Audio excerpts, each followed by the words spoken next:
those places saw larger losses.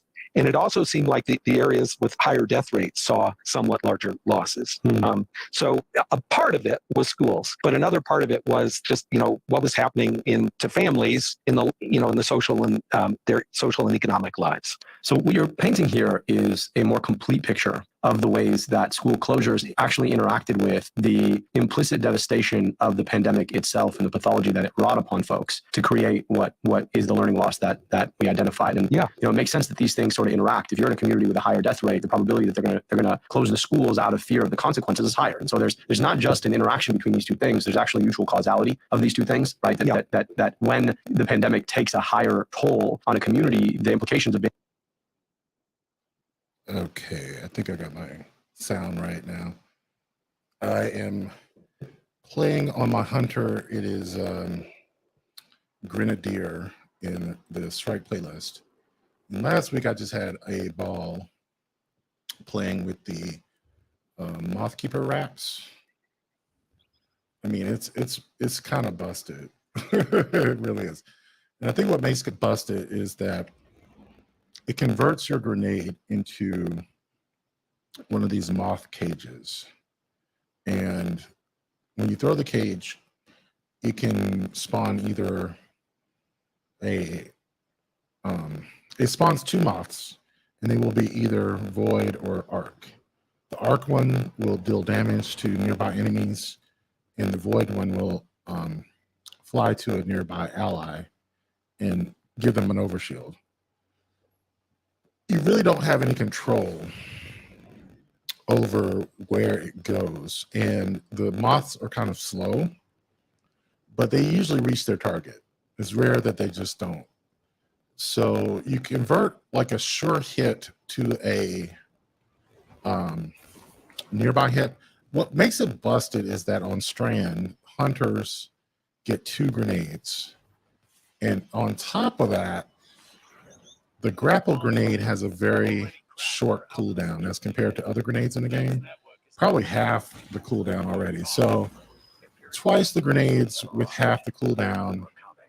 It doesn't matter how good or bad those grenades are. It's busted because grapple typically doesn't deal any damage, right? Like it converts your grenade into a mobility thing. And I think it still has the same cooldown. I don't know. I'm pretty sure they're going to change that at some point. It's not that busted, but it's kind of busted.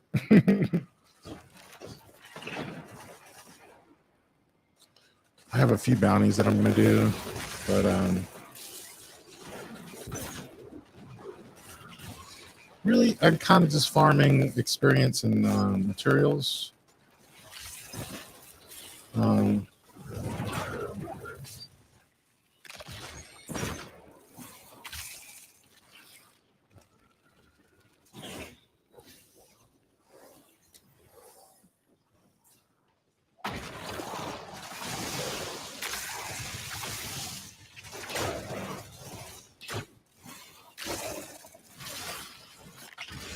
Right, and the other thing is my tangles act like grenades. I pick them up. Even more so than regular tangles, because regular tangles deal some damage. This aspect on the hunter that came out this season, I mean, really deals, pumps up the damage of those tangle grenades.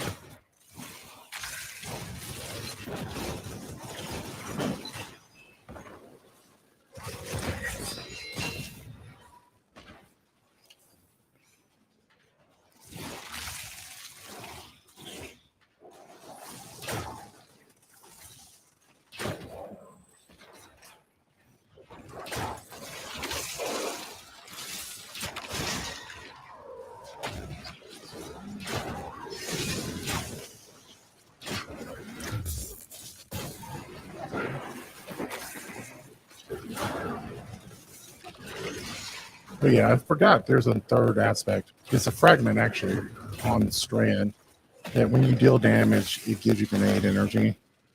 And then of course I'm in a grenadier environment, which means your grenade energy regen rate is greatly reduced. You know, the or I should say increased. The cooldown is reduced a lot, and I think even the damage is increased. I'm not sure about that. I think it is though.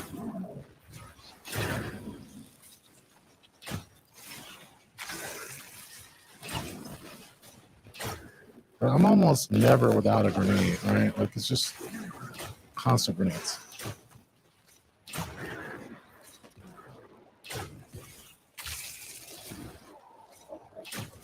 I usually throw them near my allies. I really do like the fact it gives them an overshield,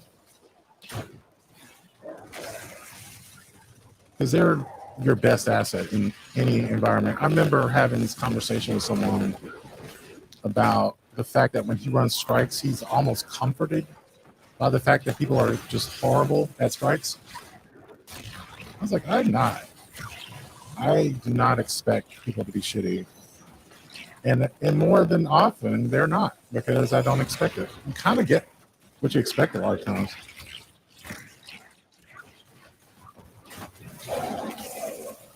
So, like, between the two grenades, the void grenade is definitely the better of the two. And see, that's the new strand aspect at work. So if I see an ally engaging enemies, I'm throwing a grenade at their feet. You know what I'm saying? Hopefully they get an overshield. And like what they're going to do with that overshield is going to be way more than what that arc explosion would do. Like when people realize they're going to have an overshield on a regular basis in a strike, they get way more aggressive. The enemies don't fuck with me as much. They target them, and that's fine because I'm giving them an overshield. So I really like this exotic. I can't believe I'm playing Hunter. It's like they got me. They finally got me to play Hunter. Hunter is never my first choice. And now it has to be. Like when Grenadier's on, Hunter is my only choice, really. It's that good.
I should have given him an overshield, but unfortunately, those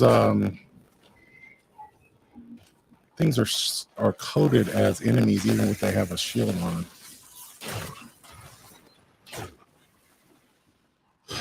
So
Okay, I think I need a pulse rifle after this. Shit, I don't even have one. Not there, anyway.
I think that did it.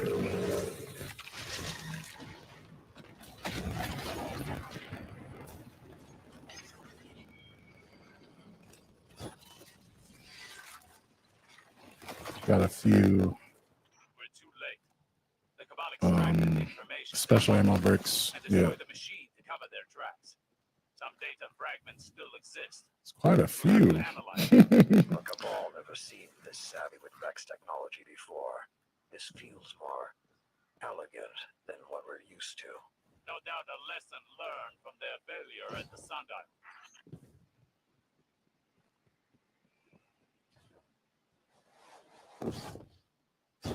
I remember the sundial. I don't know who plays Osiris, but he's kind of funny. The Lightfall expansion kind of featured him as a character. I don't think people like him at all. I mean, he's unlikable. I mean, he's super arrogant and dismissive and kind of like he's supposed to be hated, you know? And so for that, I would say he's really good at his job. He's easy to hate. But I think that's kind of what makes him a good character in a way. There's nowhere left to run. But shit, why is the lighting change like that? This commander aspired to greatness, and now they will be reduced to little more than a memory. Finish this.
Oh yeah, you got that hammer now. Those one shots, enemies. Crush them to the last. That's pretty nice. Make survivors find no quarter. This isn't an easy task. We thought about that, or I should say we. But it is an essential. There was a group I was in that thought about doing that for Dawnblade on Warlock. So there could be something to try to get you off of Roll of Radiance so much. Yeah, probably not going to happen.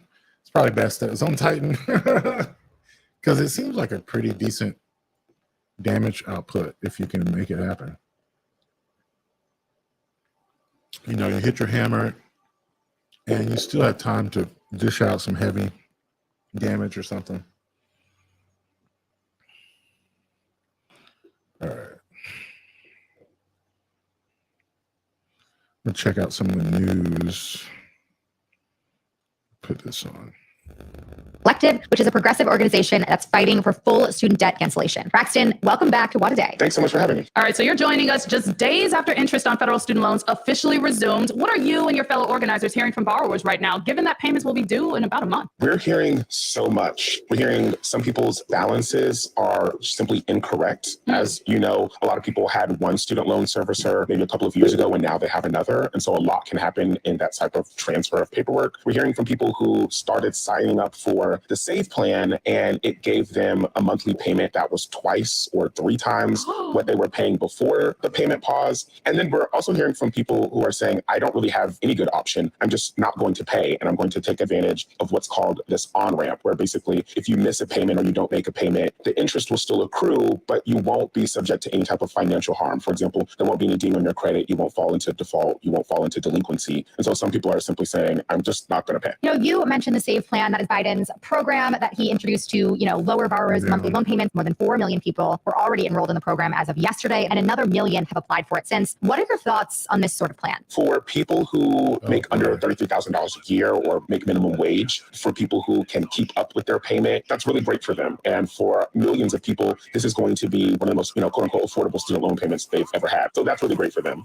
We're hearing from another chunk of people who say, this just really isn't something that is actually working for me. And the reality is, this is how income-driven repayments work, right? It's not a catch-all solution to the student debt crisis. It definitely helps those who are on the lowest of the low income scale, but for everyone else, it's still a difficulty. And we also know that the GOP is already rushing to stop the Save plan from going into effect, with Senate Republicans introducing a measure to block it on Tuesday. They claim that it's, quote unquote, unfair to people who have already paid off their student loan debt. What's your response to this argument that we keep hearing again and again against student loan forgiveness? A lot of those Republicans who are against the Save plan or against relief weren't very vocal when their PPP loans were being canceled just a couple of years ago. Name it. So I think we're seeing a lot of hypocrisy here from people on the far right who are talking about a bailout for hardworking, working class Americans. We also think that there's something to be said for education being a fundamental right. And when we burden generations of people in crushing student loan debt, it actually saps their potential to purchase a home, to be able to save for retirement, to be able to start a family or a small business, or just live a life of dignity. And so that's why we are demanding relief. Yeah, so the Debt Collective launched a new program last week that is aimed at helping borrowers request federal debt relief. Can you talk a little bit more about that initiative, how it works, how effective you think it'll be in relieving borrowers of their debts? Yeah, so just last week, we announced our student debt release tool, which for the first time ever, you can use this tool and file an appeal directly to the Department of Education requesting your federal student loans be canceled. Now, this is something that you wouldn't have been able to do otherwise, right? You can't call your servicer or just call the government and ask for your debt to be canceled. But now you can using this tool. The history of this tool goes back to 2015, where we did something very similar. There were thousands of people who were being defrauded by these predatory for-profit colleges. And there was a little clause in the Higher Education Act that says, if you were defrauded or scammed, you're entitled to relief. But there was no process, no form, no application in which someone could pursue that relief. And so in 2015, the Debt Collective created our own application. And we sent thousands to the Department of Education and said, you need to pursue these applications and make good on your promises within the Higher Education Act. The long story short of that is, well, they copied our form time, made a couple of tweaks, and now they've canceled tens of billions of dollars through their own application, which is called the Borrower Defense. The tool uses the exact same legal authority that the Biden administration announced that they would be using on their second round attempt at relief. Yeah, and just for listeners who might not be as familiar with your work through the Debt Collective, can you explain, what else you guys are doing to support borrowers even outside of this new tool? So the Debt Collective is the nation's first union of debtors. And so we have people from all around the country and across the world who band together and say, we're going to get through this together to fight for relief every step of the way. We offer certain services to people to help them make the best decision that is available for them. For example, whether they should consolidate on their loans or not, or whether they should continue to pursue public service loan forgiveness. We also have our Rolling Jubilee effort, which is our sister organization that for pennies on the dollar purchases debt and then erases it. Oh, we also wow. do Debt Erasure on Our Own, which is a crowd-funded source for people who give when they can that can literally go sometimes 100-fold. I mean, That's awesome. we will definitely be dropping that link in the show notes. So time. if you are interested in this type of support, check it out. As we get closer to October 1st, what is your advice to borrowers who haven't had to worry about making a payment on their loans for 3 years, or even borrowers who will be making a payment on their loans for the very first time ever? Find a way to pay as little as possible, at least for the next year. So in some ways, we're on this waiting game, right? The Biden administration announced a second attempt to administer relief through this sort of longer negotiated rulemaking process. The hope is that they will sort of come to some consensus about a rule about how much relief sometime next spring or next summer. I think people should wait until then before they go off trying to pay every dime they can and just find something that works for you, if that's $20 a month or $0 a month or whatever you can afford, until we get to a time where we have some more official announcement on where we are with relief next year. I'll be real, based on what you've shared and what I'm hearing from my own networks, ain't nobody in a rush to pay this back, for real. But Braxton, thank you so much for joining us and sharing more information about the Debt Collective. Thank you so much for having me. We will link to the Debt Collective in our show notes so you can learn more about their work and where things stand in the fight to cancel student loan debt. That is the latest for now.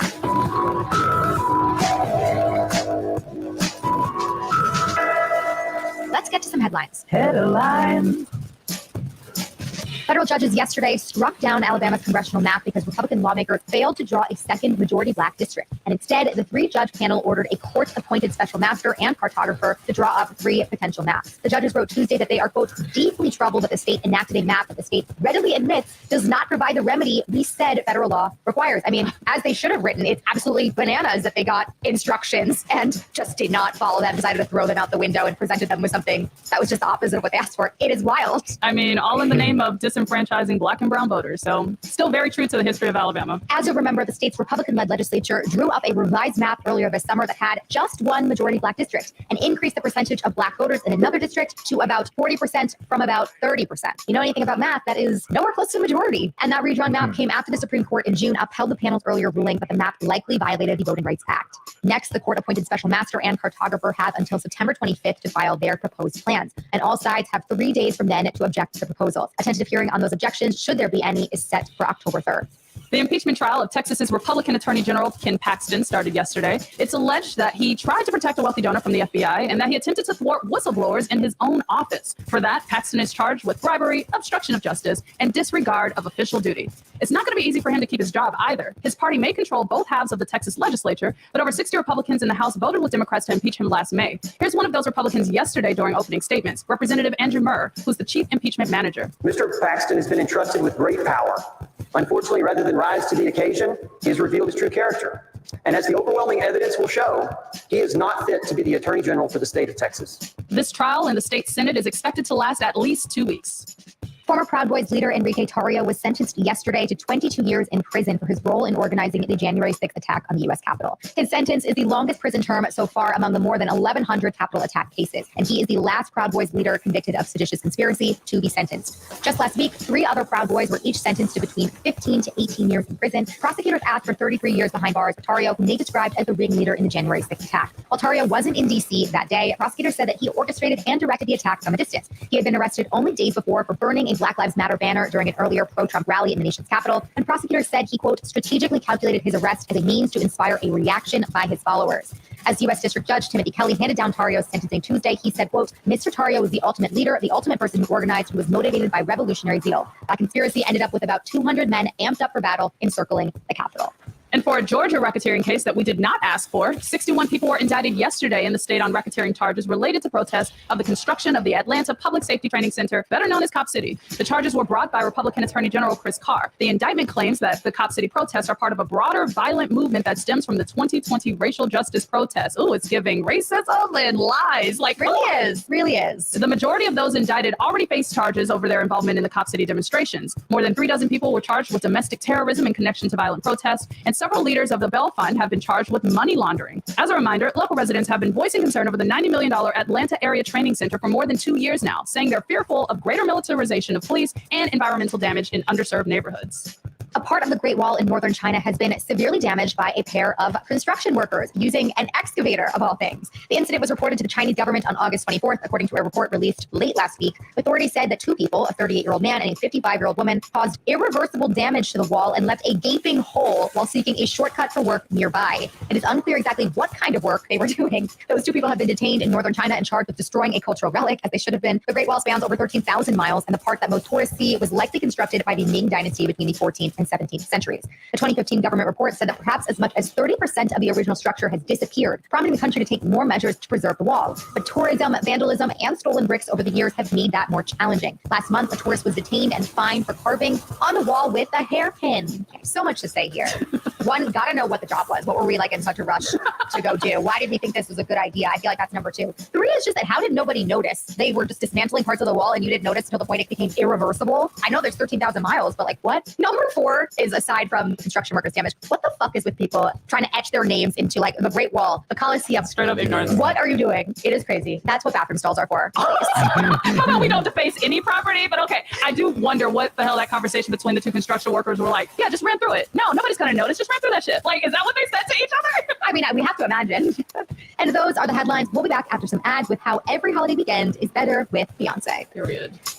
What Today is brought to you by Renewal by Andersen. If you've put off replacing windows in your home because it's too expensive, we've got great news. You can get a free in-home window consultation and free price quote from Renewal by Andersen. And right now, you can save $375 off every window and $750 off every door. Text WAD to 200300 for your free consultation on top quality, affordable windows for patio doors for $0 down, 0 payments, and 0 interest for a year. Don't wait. Text WAD to 200300. Texting privacy and terms and conditions posted at textland.us. Texting enrolls for recurring automated text marketing messages. Message and data rates may apply. Reply stop to opt out. Go to windowappointmentnow.com for full offer details. What Today is brought to you by Smile Actives. When it comes to keeping your smile bright and beautiful, Smile Actives has got you covered. It's safe, effective, easy to use whitening gel that will keep you smiling proudly. Plus, it is very affordable. Yeah, this stuff is so easy. All you do is add some of the Smile Actives Pro Whitening Gel to your regular toothpaste and brush just like normal. No need to change your routine or spend any extra time over the sink. You just do your thing, just like you always do. And then you'll start getting compliments on your whiter, brighter smile in just a few days. This stuff is really a miracle. It works so fast. I actually have been slacking lately on the Smile Actives, and I've noticed, but the nice thing is I'm like, oh, I noticed I got to pick that back up. And in 1 week, literally, I will look back in the mirror and be like, you know what? I'm all good. It's fine. Crisis averted. It's so good. Visit smileactives.com/WAD today to receive our special buy one, get one free offer with auto delivery and free shipping and handling. That's smileactives.com/WAD. Terms and conditions apply. See site for details. What Today is brought to you by Viore. Viore is perfect for everyday wear. I am so impressed. It is the Play tennis, and I look great in it. WAD and discover the versatility.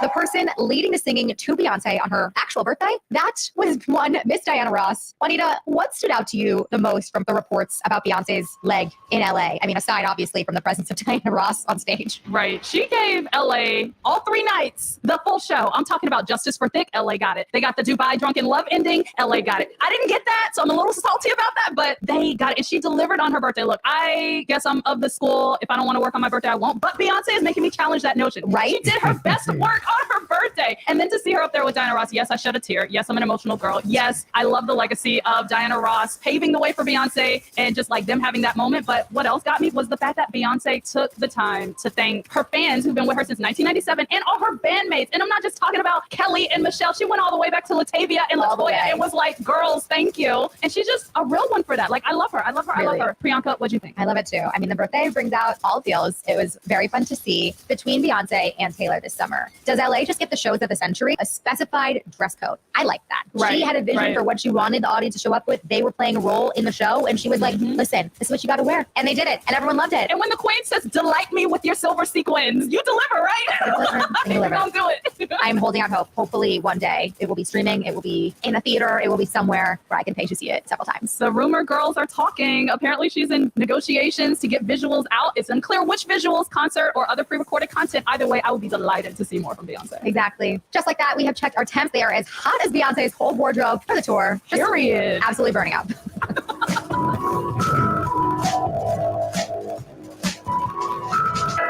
One more thing before we go. On this week's episode of Keep It, Ira and Lewis talk about Beyonce's star-studded Renaissance birthday show and new music from pop icons Selena Gomez, Nicki Minaj, Britney Spears, and more. Plus, Brittany Broski joins to discuss her comic and cultural inspirations and her new podcast, The Broski Report. Listen to this combo and more on Keep It. Follow wherever you get your podcasts. That is all for today. If you like the show, make sure you subscribe, leave a review, get home safe, burners, and tell your friends to listen. And if you're into reading and not just every stop of Beyonce's tour like me, What a Day is also a nightly newsletter. Check it out and subscribe at cricket.com/subscribe. I'm Juanita Tolliver. I'm Priyanka Arabindi. And make the wall great again? Question mark? What? Absolutely not. Too soon. It's too soon, guys.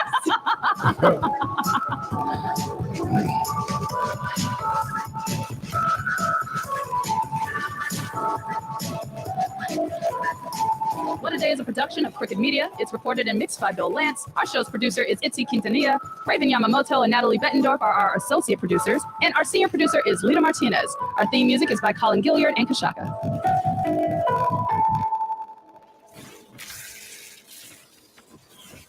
Being able to open a school back up become a lot more dire, whether that's because of staffing or teaching, and the impact on those children who are more likely to have watched a family member or a friend or peer affected by the pandemic. Even in those circumstances, it changes their ability to learn and the consequences of that experience on them. I want to ask also, this is a global experience, but how bad does American learning loss look relative to other peer countries? So there were losses around the globe, and in many other places they saw the same thing we saw, in that there was an increase in inequality, that the impacts on learning, students' learning, were larger in higher poverty communities. So I'm not saying what people might say, well, gosh, we already knew that there was an achievement gap and that higher income communities have higher math and reading scores than lower income communities. I'm not saying that. I'm saying that existed before and it got worse during the pandemic. That the inequality that existed in 2019 was worse by 2022, and that there really were substantial losses in some communities, much larger losses than others. And that's the tragedy, is we're not, the recovery effort has been undersized from the very beginning. And we can talk some about like why that's the case, but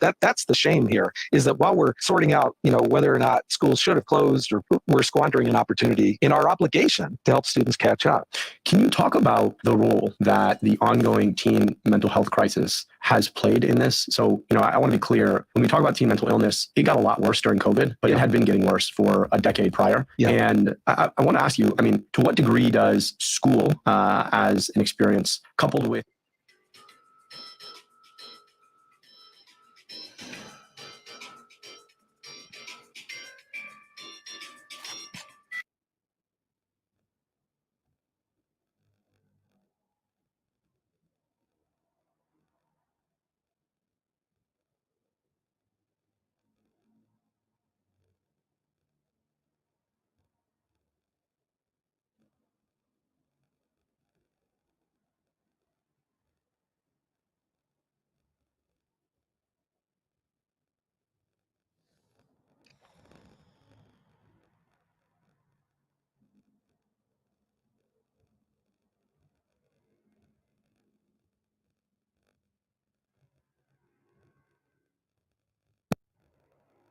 pandemic as an experience shape what we're seeing now, and how it's almost impossible to decouple these things, but what have we learned about the overall impact on teen mental illness?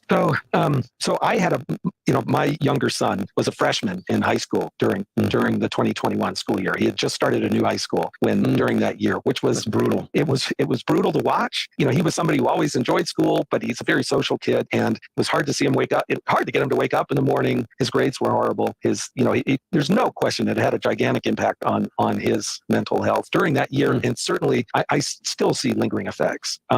Now that's just an anecdote, but we see it in the data too, that attendance, absenteeism has been higher since the pandemic. That chronic absenteeism rates are much higher now than they were in 2019. That, I think, has consequences for achievement. So there was a report that came out a few weeks ago that I found extremely alarming. And that was during the 22-23 school year, there was one assessment company that a lot of school districts use, the NWEA MAP assessment. They reported that during the 22-23 school year, students were not only not catching up, they were learning at a somewhat slower pace than before the pandemic, which I don't have the evidence for this yet, but one thing I'd like to investigate is to what extent was that related to attendance? Like that if, 5% of students are absent each day, it's just a different 5% every day, that's going to be really hard to manage a classroom and keep people, moving forward, because you'd be constantly reteaching and trying to help students who were absent yesterday catch up. So that's the main place I see it, is in terms of absence rates. I know that, disciplinary incidents were way up in that first year back. I think those have started to settle down again, but absence rates remain quite high.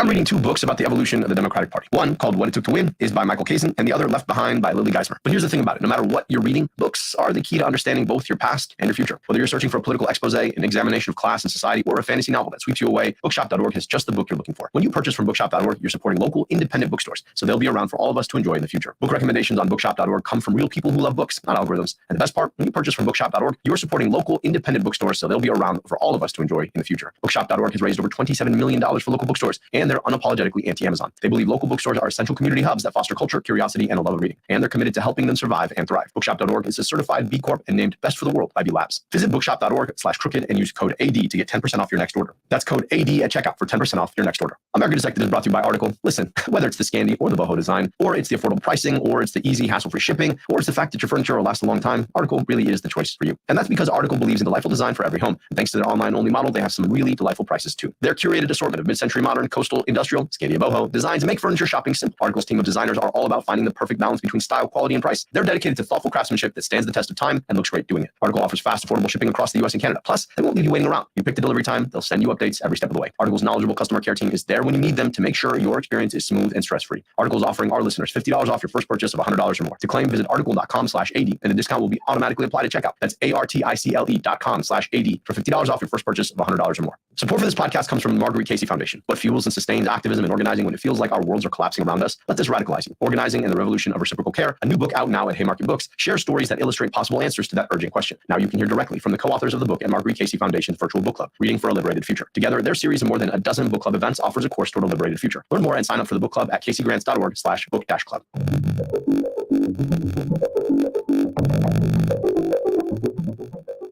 So we're here at the start of a new school year, and we know that for a whole generation of kids, they've been academically stunted to some degree or another. And let's not forget, right, that the point that you made about the widening of those disparities, poverty is the biggest predictor, but because race is a predictor of poverty in this country, you're talking about achievement gaps that are going to take on a very clear racial disparity and exacerbate that disparity in this country. And the schools that are best equipped to actually catch up are the ones that suffered least. And the ones that are least equipped to catch up are the ones that suffered most. What are some of the policy proposals that have been floated to actually try and catch kids up from what happened during the pandemic? So one thing, Abdul, to remember is that there were three rescue passages that Congress passed, and the first two President Trump signed. The largest of the three was signed by President Biden. Ukrainians hope to use the last weeks of summer to accelerate an offensive. How satisfied is the United States with the progress? Secretary of State Antony Blinken reached Kyiv soon after Russian cruise missiles struck. I'm Layla Falden. That's Steve Inskeep, and this is Up First from NPR News. President Biden is also traveling. He's visiting India and Vietnam while talking of improvements at the World Bank. The message that President Biden is going to India with, which is we're accepting our responsibility and we're going to drive reform. The U.S. wants developing nations to borrow from Western institutions. Can they make a better case than China? Also, how did a judge explain the 22-year prison sentence for the leader of the Proud Boys? Stay with us. We've got the news you need to start your day. This message comes from NPR sponsor MassMutual, helping small businesses with long-term planning. Certified exit planning advisor Brian Trzynski shares how they help business owners plan for a comfortable retirement. Our financial professionals work with business owners to help them make sure that they have the income in place, either from the sale of the business or from assets outside the business, that will allow them to continue the lifestyle. This is Eric Glass of This American Life. Here's a story from our show. In 3, 2, 1. Mostly coming up my block, I get this cozy claustrophobic feeling. 2- and 3-story row houses are squeezed together.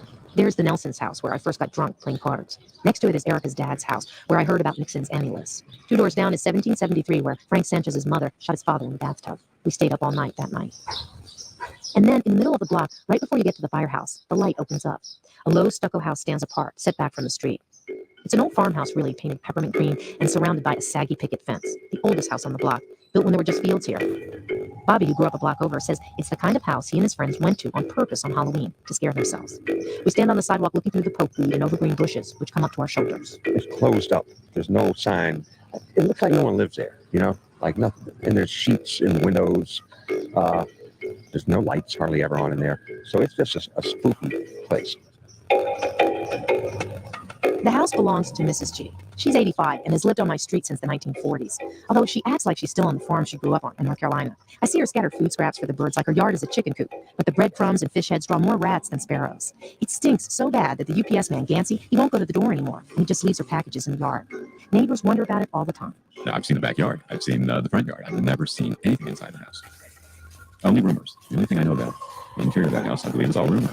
I stood at the front door and I saw a beautiful painting inside the entry, and there were cockroaches literally crawling around the painting. Her stepson showed me pictures of the interior. It was filled with debris.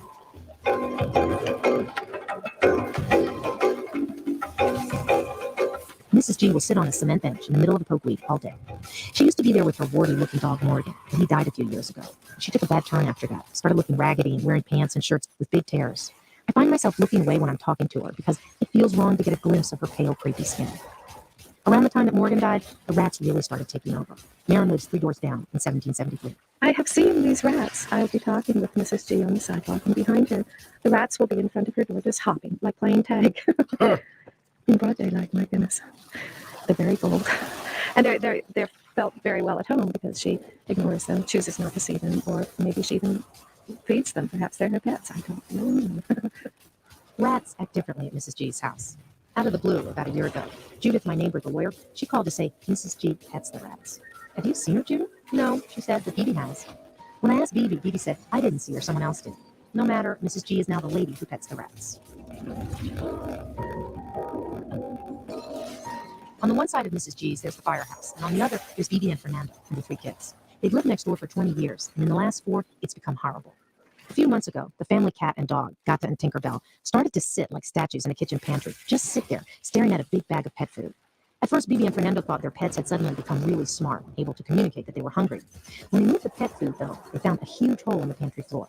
Rats had gnawed through the brick, through the mortar and electrical wiring, right into their kitchen. That same day, Fernando went out and bought a bunch of rat traps.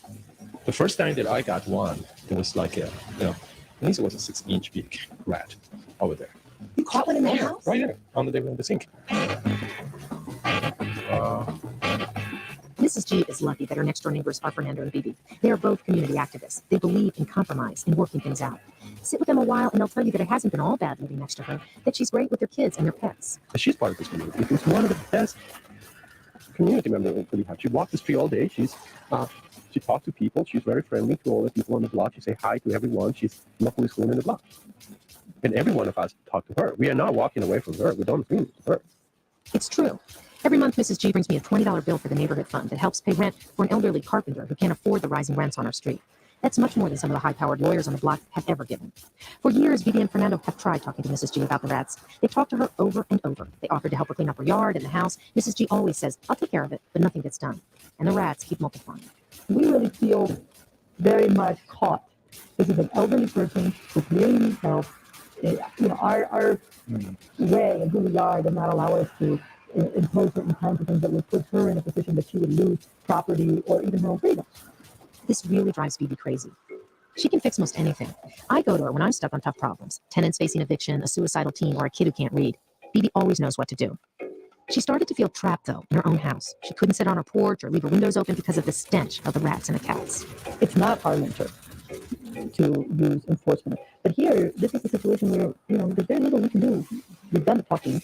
We've done the conversation. We try not to be the sort of angry neighbors. Let me tell you, I hear it from every neighbor on the block.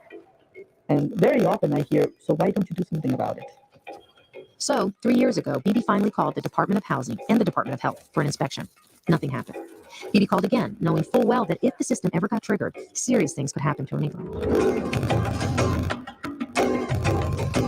For a long time, Mrs. G was blessed with the amazing incompetence of the DC government. The sluggish workers charged with enforcement would get a call, put it on their list, and now and then get around to sending someone out. One day, an inspector knocked on Mrs. G's door and was apparently chased away by rats, or I think she was swarmed by a pack of rats. That's what people say anyway. Every time I asked Mrs. G if I could get her version of all of this in an interview, she said no, sometimes nicely, and sometimes not so nicely.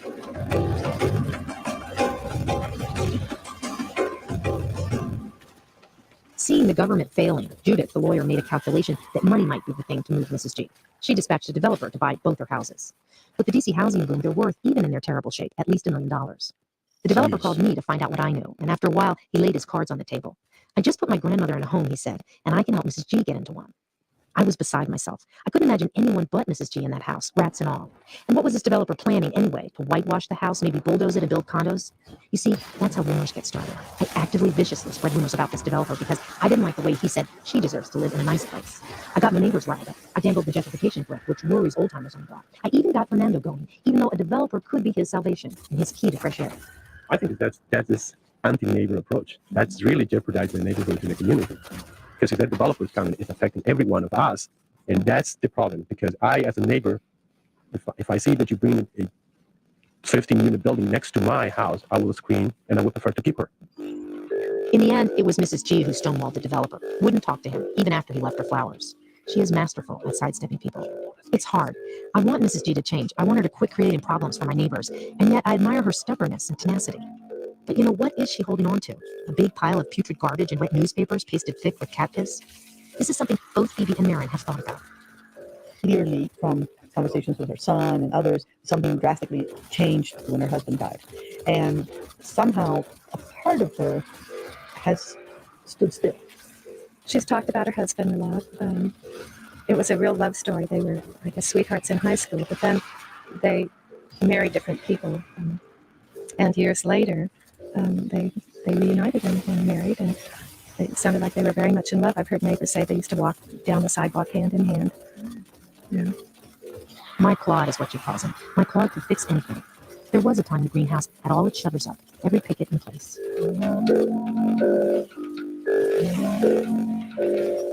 I don't think Mrs. G counted on the DC government ever reforming. But 2 years ago, people elected a new mayor here, and he set about coordinating city services. They started keeping a record of complaints and cross-referencing them, getting the Department of Health to talk to the Department of Housing. And then, just when all that was in place, last summer, Phoebe took advantage of a windless day to sit outside on her porch to discuss a project with a colleague. And well, the rats started doing their thing. When Phoebe's colleague got back to her office, which happened to be the office of the mayor, she made a few phone calls. That same day, Jose Suedo, the new neighborhood services coordinator, got an assignment. Fix the problem at 1767. Message 1. Hey, Katie, it's Jose. You know that business about the mountain and Mohammed and like that? Let me tell you specific reasons for calling up on Benny. It's funny how we're all connected. I've known Jose since I was a teenager at dance parties. He knows Bibi too. Their sons play together. So you can see where Jose might take the rats personally. Probably the most important thing to know is this. Jose has only had this job as a neighborhood fixer for a few months, and he likes it. He has his own cell phone, a government car, and a really good salary. No way is he going to blow this job. He has to fix the problem in Mrs. G's house. The situation at 1767 has reached what they call critical mass. Even the fire people next door are now complaining about the amount of rats in that house, and she's going to have to do something. I don't exactly know how we're going to approach this, but it's not going to be as timely and careful as before because it really. So Jose went out to talk with Mrs. G, and he kept on going, pressuring her, pressuring me to pressure her. So I pressured Jim, the pastor up the street, to talk to her because Mrs. G will listen to a preacher over any of us. I think it was the preacher who convinced her to let Jose clean up her yard. We were all impressed. Mrs. G never lets anyone help her. She actually said, "Okay, come on Friday," and we did. 3 fire marshals, Gerard the Rat Man, Jose, 2 neighbors, and myself. Would you like us to help you out on the back? How you doing, Lieutenant? When we get there, Mrs. G has beat us to it. The pokeweed, her beloved pokeweed, is cut down to the ground. The bushes trimmed, all with her kitchen scissors.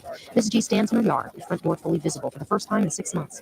She lets me record this day, maybe because she thinks it will shield her from the city officials. Well, I just enjoy doing it myself, and I did it, and I was proud that I could do it myself. And Mrs. G is hoping she's done enough to make us go away, but everyone keeps offering to do more. Yo, must have been Boy Scouts.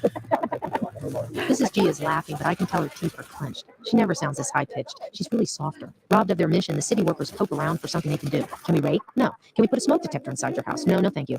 Jose is trying not to notice that his party is a bust, that he got us all here for nothing. He leans over to inspect the drain with Mrs. G. I still don't get it. I really don't, because I mean, Well, you're used to people wanting to. well, I mean, even what you've done in the garden. I mean, it seems to me I'd like to get some guy to help you trim the rest of it and clean the rest of it down, but you don't want to do that. You want to do it yourself. Out on the sidewalk, I pulled Gerard aside. He's a city rat exterminator, and he is gentle, almost courtly with Mrs. G. He'd love to kill the rats in her yard, in her house. He'd be a legend in rat world if she would just let him. I feel that she don't want us to do too much for her because she don't want people to know her. You know, and if the more she let people do for her, the more you'll know.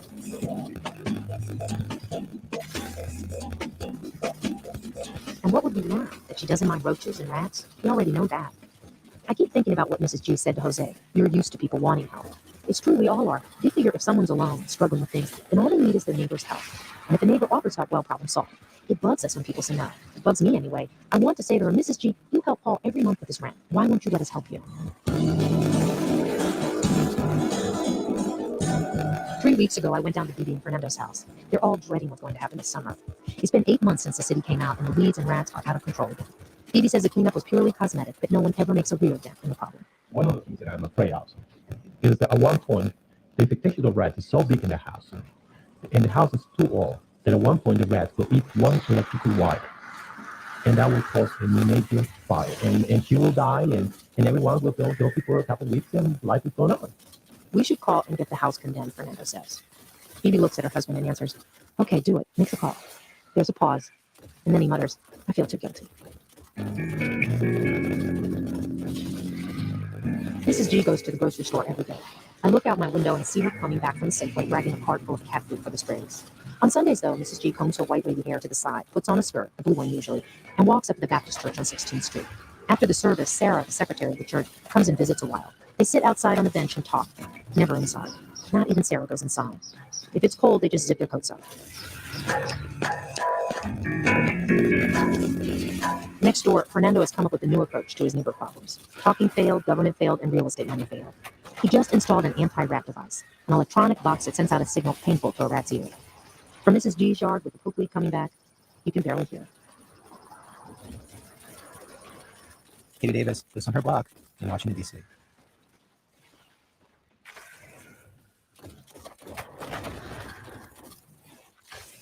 Wow. I've missed This American Life. It's been a while since I listened to. They do really good stories.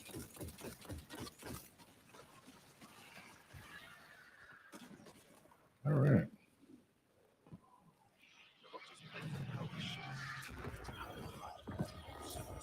Got an exotic. Happy to send the message.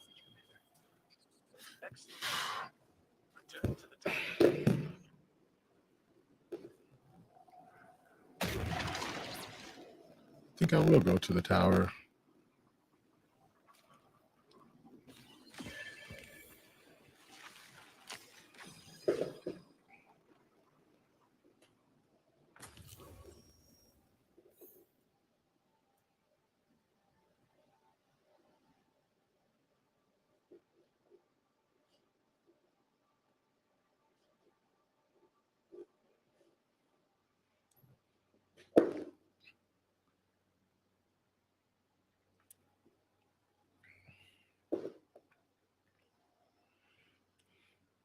I've got to come up with a newsreel for this evening. I have a pretty good set of topics I'm going to do. Let me go over them again. See if I can actually pull them up here. This Refinery 29 article gets into what it looks and feels like when you start to not be able to afford hanging out with your friends anymore. So a recent study surveyed more than 1,000 people over the age of 18 and found that more than a third of Gen Z and millennials have a friend who pushes them to overspend. The idea that you go to a bar or a restaurant, your friend is, let's get another round of drinks, or let's go to get a dessert somewhere, and suddenly you're spending more than you intended to. The survey found that people are increasingly looking to make friends with people who make the same amount of money as them. And so basically what this article gets into is a couple personal anecdotes from people who have tried to figure out what to do with this. So this person Sadie interviewed says, my friend isn't on the same earnings as me, and she made a joke to me that she told her mom she doesn't know if she could be my friend anymore. Sadie felt it was not a joke, but a genuine concern of her friends. Quote, that just shook my brain because she's literally like a sister to me.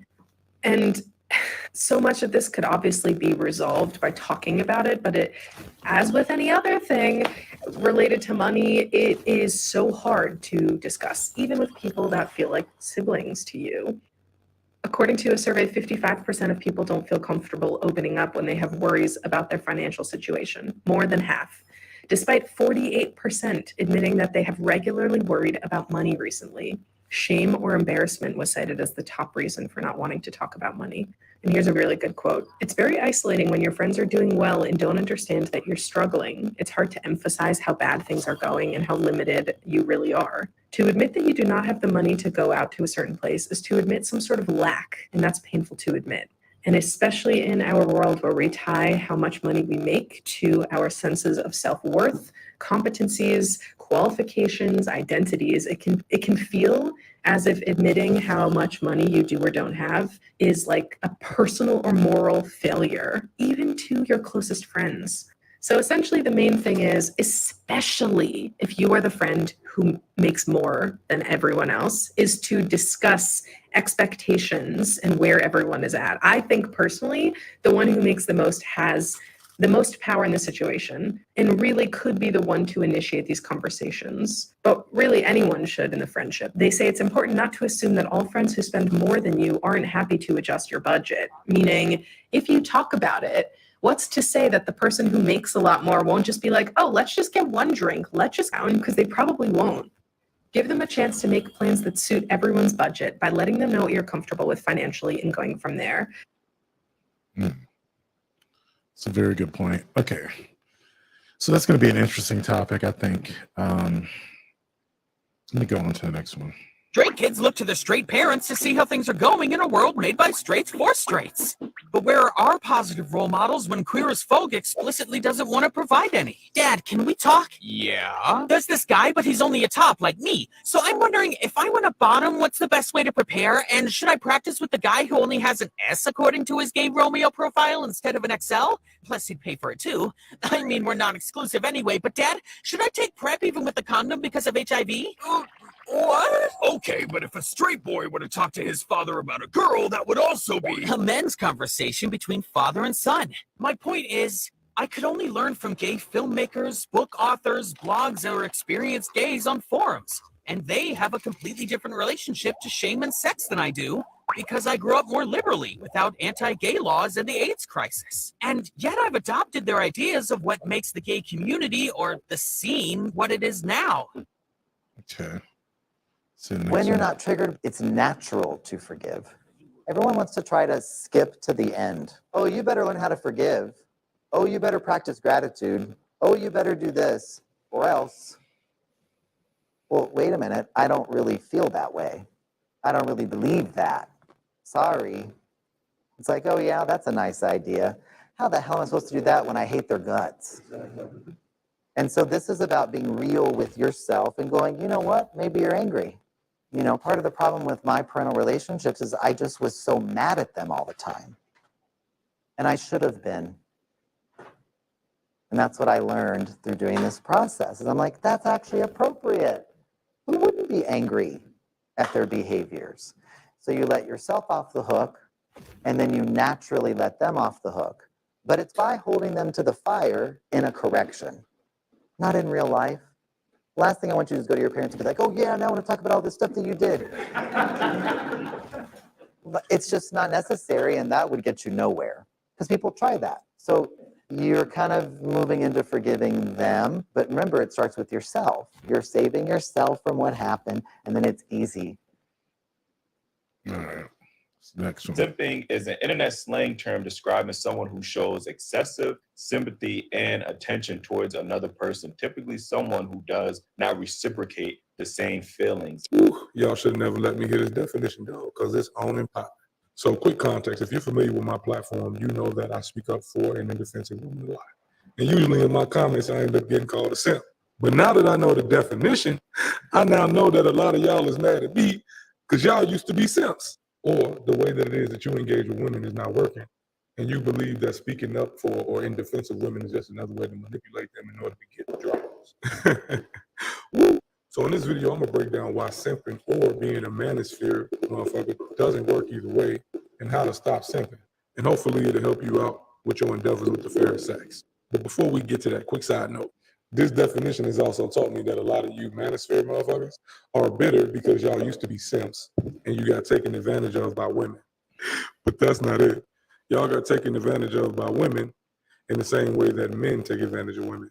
So the same way there are some women who are bitter because they got taken advantage of by men, y'all are bitter because y'all got taken advantage of by women. And on both sides of the fence, y'all are getting taken advantage of because you lack boundaries and you're performing a role in the hopes of getting a reward. This is the reason why simping does not work. Because at its core, it's manipulative. You are performing these things that you perceive to be masculine in order to get attention from women. But the attention that you are getting is not fulfilling your needs. So, step number one, have better boundaries. See, a lot of us mix up boundaries and expectations. A boundary is something that you are willing to do in order to make sure that your needs are met. But a lot of men's needs, their physical needs and their masculinity needs, are prioritized over their emotional needs. A boundary looks like I feel X because of Y and I would like Z to change it. Or I feel X because of Y and I'm going to do Z to protect myself. Watch for her follow through. That is it and that is all. If you are putting forth this time, this energy, and she's not reciprocating the time and energy, stop and go on to the next woman. But don't sit here and carry the pain from one engagement into another one. Because once again, that's lacking boundaries, it's lacking in emotional intelligence, and it makes you an overall terrible person to be around. Yeah, he kind of broke that down pretty well. All right, and the last At some point, you have known somebody whose life was just a mess. They were constantly in crisis, constantly complaining, but they were strangely resistant to any attempt to help them. They're in a terrible job or a terrible relationship or in a terrible living situation. They were metaphorically in the middle of these rough waters, and you have all these people trying to help them up onto the shore, and they just keep rejecting every opportunity to get out of the water. Now, here's the thing. If you were to confront them about this, usually they would say, well, it's the fear of the unknown. If I change jobs, the jobs up here might be even worse. The next relationship might be even worse. But here's the thing. At some point, you have also known one of these people who successfully got out of their situation and then a very short time later dove back into the water. This is something that is extremely important to understand about certain people, which is that if you have been struggling in the rough waters long enough, eventually that becomes your identity. That's who you are. You can rely on it. And if you say, well, what does that even mean? It becomes your identity. Let me give you a solid everyday example. They may have developed a habit where if they are very mean to someone or they lose their temper, they're able to blame the rough waters, to say, well, you know, I didn't mean it. I had a terrible day at this awful job I'm at, or I had another argument with my terrible girlfriend. And the thing is, if they get out of it, they lose that excuse. To be clear, they're not lying. That's what they tell themselves. Well, this is the reason I don't have X, Y, and Z. It's because I'm in this terrible situation. There's a guy out there somewhere who is telling himself that the only reason he has no luck dating is because he doesn't make very much money. But there is a part of him that is afraid of making a bunch of money because then he would find out that that's actually not the problem. So the bad situation helps protect his ego. That's what I mean when I say that struggling can become part of your identity, because you can tell yourself, well, if I was up on dry land, I would be president. I would run the place. Prefer to stay out here because you prefer to maintain that illusion. Yeah, that's a pretty good one. It's strange that it's only ever. So that's the last one. At some point, you had known. I got 5 topics I got to come up with a newsreel. There wasn't a lot of fresh news that I wanted to talk about, but we'll work something out. I just had an idea.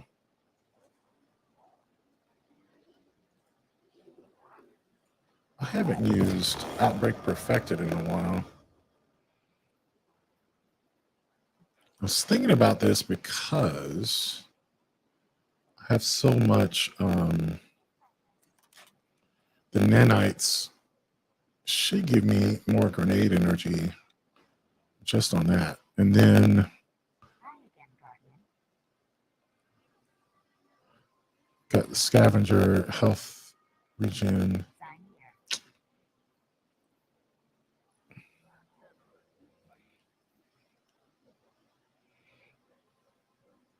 Those seem okay.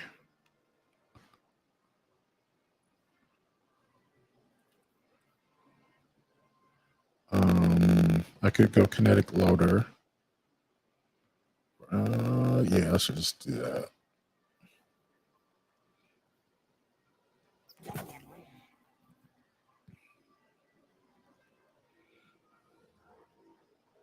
Firepower, okay. Let me do one more.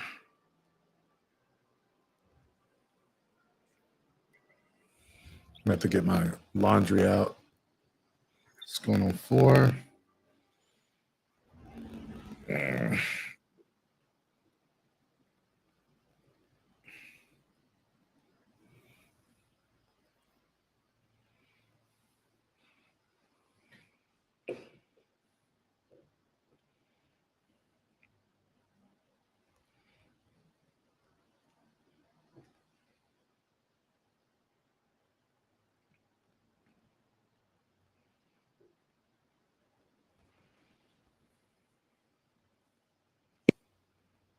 This Labor Day with up to 20% off everything at Casper. Save on the mattresses and pillows you need to perfect your sleep-life balance. Goodbye summer, hello slumber. Try Casper at a store near you. Visit casper.com/stores. Save 20% now through September 12th. Save on better rest. Exclusions apply. See casper.com/promo.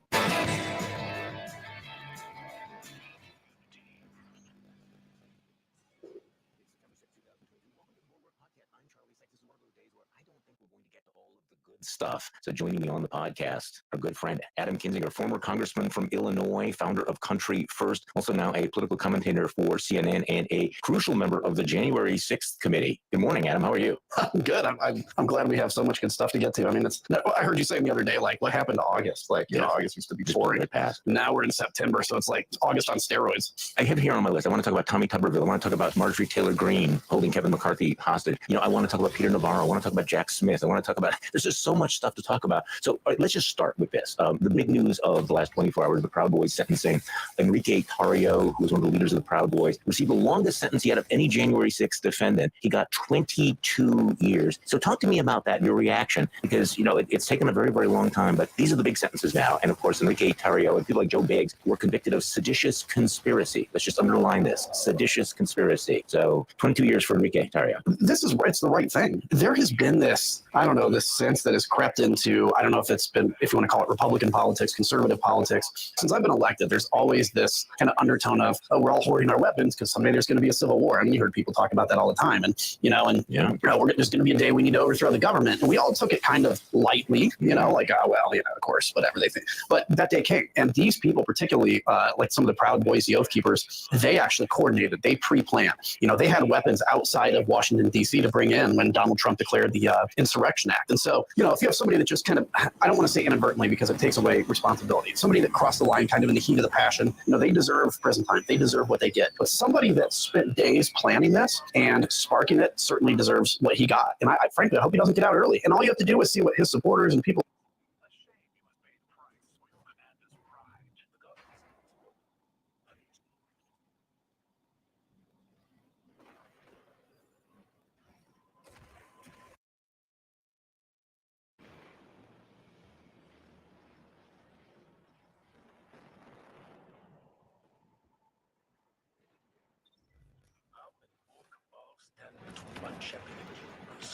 All swore their lives to their empress.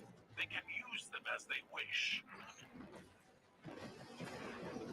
the thing that keeps people is to know that jail is real. You said the other day on CNN, we have laws, we have to protect democracy. It's the hardest form of government. I used to think it was the easiest. It's actually the hardest because you have to have trust. You have to have law. You have to enforce that law. There is no democracy if you do not enforce the rule of law. There can't be. As kids, we always, democracy was kind of ingrained in us from before you were even really conscious. And you knew that, the government was formed by you going to the ballot box. And, sometimes dad was mad because his party lost. Sometimes he was happy because his party won. And, you went on. And sometimes you went to war. Sometimes you had peace. But it was all, you all felt like you had a stake in that to some extent. And so when you grow up believing that, and this is really a recent, I don't know, maybe within 6 months, maybe a year, but like a recent understanding I've gotten, which is like when you grow up with that, you think it's easy until you realize it can be easy if you can guarantee one thing, a basic level of trust. If you can guarantee that your vote counts, you can vote, and the person with the most vote wins, and that if the rule of law is violated, there'll be consequences. If you can guarantee all that, yeah, it's actually a fairly easy form of government. But what I've come to realize is that's actually the most difficult part about governing. Because you said this yesterday, I don't mean to keep quoting you, but you inspired me yesterday when you said something about like, when you cross that red line once, like it is hard to ever go back. When you denigrate the rule of law, it's hard to ever go back and pull it sacrosanct. No, and I think that's one of the lessons we're learning here. So let's talk about the Proud Boys a little bit because they feel like they're central to this story. I know that when the Proud Boy leaders, when Joe Biggs and Tario were convicted, you said that Donald Trump lit the flame for January 6th and the Proud Boys were the flame. And of course, everybody has to remember that back in September 2020, it was Donald Trump who prompted the Proud Boys to stand back and stand by. And if there was any ambiguity about that, Tario texted, on Parler, "Standing by, sir," and mobilized, all of these protesters. So it goes back to that moment, and he was specifically asked about the Proud Boys, and he said, "Stand back and stand by," and they took that as a signal. Absolutely. It's funny. Shortly after that, I was in Vegas for a military trip. Actually, we were doing I fly counter drug, and we were there for there's drugs in Vegas, believe it or not. And but I know I saw somebody with a shirt that said "Standing back and standing by." Obviously, this person considered themselves a Proud Boy. They're sitting there in the casino, and I was just like, wow, that's a little weird. And so Donald Trump knew what he was doing. He knew that like there was this kind of fire. Here's an example. Like there's this. I use it in my upcoming book. There's this fire, and every now and then somebody punches a hole and it pops out.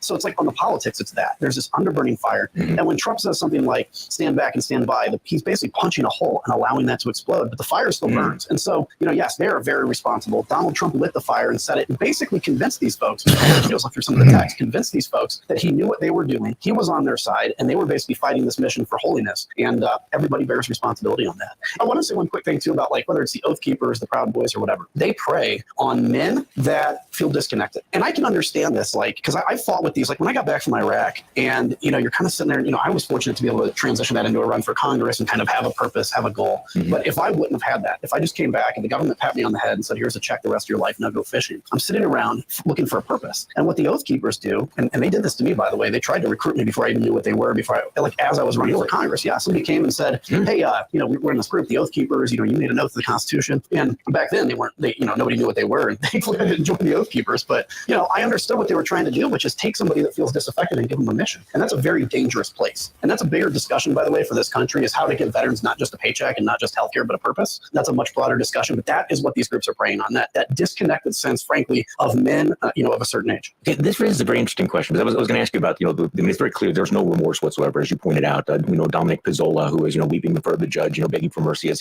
he walks out after getting a 10-year sentence, shouts, "Trump won."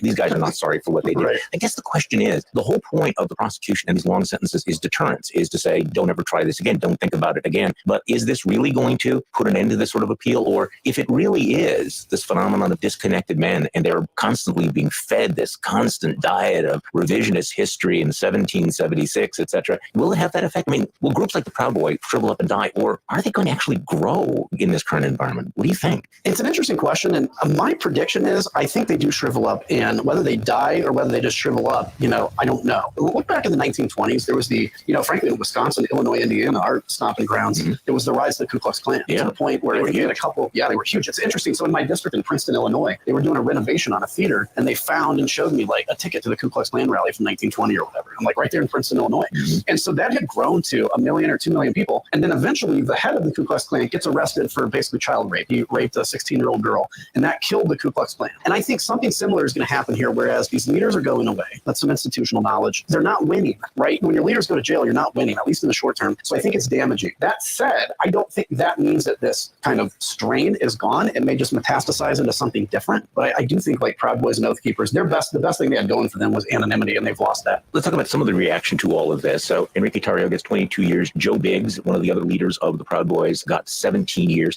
He is completely not remorseful. As you know, he calls in to Alex Jones's show, the Uber conspiracy theorist. Apparently Joe Biggs used to work for InfoWars, and says that, he's kind of counting on Donald Trump to pardon him. This is the jailhouse call from Joe Biggs to Alex Jones. Oh, I know he'll pardon this. I believe that with all my heart. The thing is hopefully getting him, for him to be able to get into the position where he can at least be, I think, on the ballot to run, right? Because once you have 1 minute, right, it's such an interference if they start trying to go after him once on there. I have to understand that the legalities of that. But I do believe that Donald J. Trump will pardon us, and he should. We didn't do anything. We're his supporters. We went there like he asked, and things went wrong that day, and that's sad. And that's well, there's no doubt that they set us all up. We were all patsies that day, Joe. You got to come back on anytime you want on the broadcast. Anytime you can get on, 11 a.m. to 3 p.m. weekdays, Sundays, or we can always take. We love you. People should go to freejoebiggs.com and donate to support your appeal. They want to grind us down and break our will. Give me a 1776, brother. 1776, brother.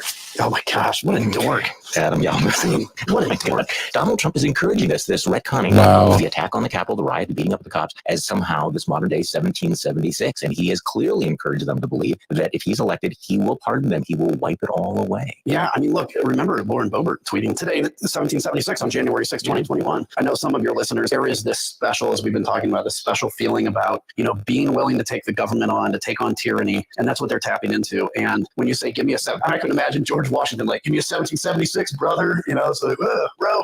So that, like, right after the, you have 1 minute left thing, which he's got to be like, oh, that sucks. But right after that, basically Alex Jones said, you're a patsy, you were thrown under the bus. I think we're at this moment where these supporters are willing to give Donald Trump a chance to pardon them, and they're expecting it, but they're very close to, I think, turning against him, particularly if he ends up, you look at what's going on in some of these court cases, everybody's separating but severing from each other. They're all turning on Donald Trump. This could be a real moment. I don't want to be overly optimistic, but this could be a moment where they're starting to turn against him. But if Donald Trump wins, listen, Charlie, if Donald Trump wins, and anybody that thinks he is not going to win, I hope he's not going to win. I would not bet money on he's not going to win. He will pardon all of these people. I fully believe it. He will pardon all of them, and he'll pardon them pretty much right away. And they may even be invited to the White House. Enrique Tarrio going right from the prison cell to the Rose Garden. I was thinking about your analogy to the Ku Klux Klan, how big it was in the 1920s and how it faded away. The one thing that the Klan did not have back then was a president of the United States who was endorsing them and propping them up. Now, I do understand that there was a lot more sympathy, but there is something unique here. So I'm sorry to do this early in the morning, but Sarah Palin, who was, for reasons that I have no idea, on one of the obscure cable channels, and she was asked about all of these guys who were being sentenced to these long sentences, and she expresses concern about the good guys, describing the people who attacked the Capitol. And again,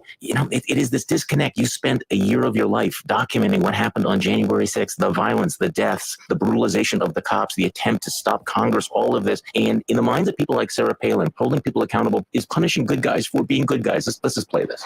It's so disheartening, the examples that you've given, Eric. It makes the populace lose a lot of faith in our government, and that's an understatement. Unfortunately, what this leads to, when we recognize the examples that you just gave, the two-tier different justice systems that apply according to politics, it makes the good guy think, what's the use in being a good guy? We're going to be punished. We're picked on, is what we are under the system. But we can't feel helpless and hopeless. We have to remember that we have 3 equal branches of government, right? And Congress has a lot to do with what's going on in the judiciary. Congress can't keep sitting back, especially Republicans in a majority in some of these areas. Eric, they can't sit back and just let all of this happen, because it is dismantling of our traditional judicial system. What the fuck is she talking about? She sounds like Vivek. No, I know. Just kind of like, I'm going to do the circle here of garbage. First of all, it's the whole good guys. Like, geez, what's the point of being a good guy? I mean, if you can't smash the window of the Capitol and throw feces on the wall and tase cops and say, hey, take their gun and kill them with their own. What kind of an America is it when you can't take an American flagpole, and use it to beat up a cop? And if you're actually arrested for that, well, then what's the point of being a good guy? And why isn't Congress stepping in to, obstruct justice? Because this is the brainworm that's out there. It is brainworm. brainworms. It's like, why can't you just walk through the U.S. Capitol with a Confederate flag? I don't get it, right? Like, why? America first. Yeah, look, here's the deal. So take somebody like Sarah Palin, and I don't know if she is now now a victim of the brainworms, or if you become so cynical that you don't believe that, we can talk about like civil war and we can talk about the rule of law, and it's not actually going to happen, so I'm going to use it. Or, is it that cynical, or is it like they truly now believe it's tribe against? Like, what happens if Democrats even try to do a tenth of what Republicans did? You would have Sarah Palin on this show saying, rule of law, we have one branch that it's that LOL, nothing matters. And this is where, again, the only advice I can give in how to defeat this, like, we can talk about it and we need to because people need to be aware of it. The only advice I can give is you have to win elections. And by the way, you win elections by seeing what people care about today and going after those issues. Donald Trump cannot win again, and somebody like Vivek cannot win, or else this continues. It is, and of course we're rolling our eyes and making a little bit of fun of Sarah Palin, but the reality is that Sarah Palin is not saying anything that is fundamentally different from what the Republican nominee for president is saying. And Donald Trump is expanding his lead. Donald Trump is saying the exact same thing. In fact, even going further, demanding that Congress somehow intervene as if, and this is becoming now internalized here. This idea that if you are a member of Congress, then you have an obligation to come in and defund the special counsel, or somehow obstruct what a jury is doing, or nullify what is happening in a court of law. I mean, 5 minutes ago, this was completely crazy talk, and now it's really quite orthodox. I mean, I'm reading in the New York Times today where, the former governor of Wisconsin, who I know quite well, Scott Walker, is endorsing this idea of simply impeaching and removing the newly elected state Supreme Court justice because she won't recuse herself in the case, basically wiping out more than 1 million votes in his home state because she might rule against them on redistricting. And it's like, this has become kind of just a talking point. Well, of course we remove judges we don't like. Of course we use our power, to hammer prosecutions we don't like. And, again, as I said yesterday, once you cross that line, once you begin doing it, it's like taking, one hit of meth. It's going to keep going and going and going. And so even sort of the normie mainstream Republicans are like, yeah, of course we have to use our legislative majorities to kneecap the courts. As a member of Congress, here's what I can tell you the pressure is. Because we dealt with this, remember, this was like the defund Obamacare, where it's like you go to a town hall or you go out in the district, and this one little thing. So in Wisconsin right now, it's if you're a state representative, the one thing is, are you going to impeach the justice or whatever? And that is the only thing people ask. You could say, like, look, I have the most conservative voting record. I'm going to fight. They're like, people, are you going to vote to impeach the justice? Because I had a group tell me, and that pressure is so intense, you end up either having to decide, I'm not going to run again, or I'm going to impeach the justice. And it's like rule by mob rule. I know that there was an effort over the weekend to get some prominent Republican to speak out against this. This is an attack on the independent judiciary. This is going too far. And I have to say, reading through the New York Times story today, not one prominent Republican is willing to say, okay, guys, I want to win, but we need to win elections. And we just lost that election. I mean, we lost that election by 11 points in April. And you're telling me that in September, we're just going to overturn it by the legislature.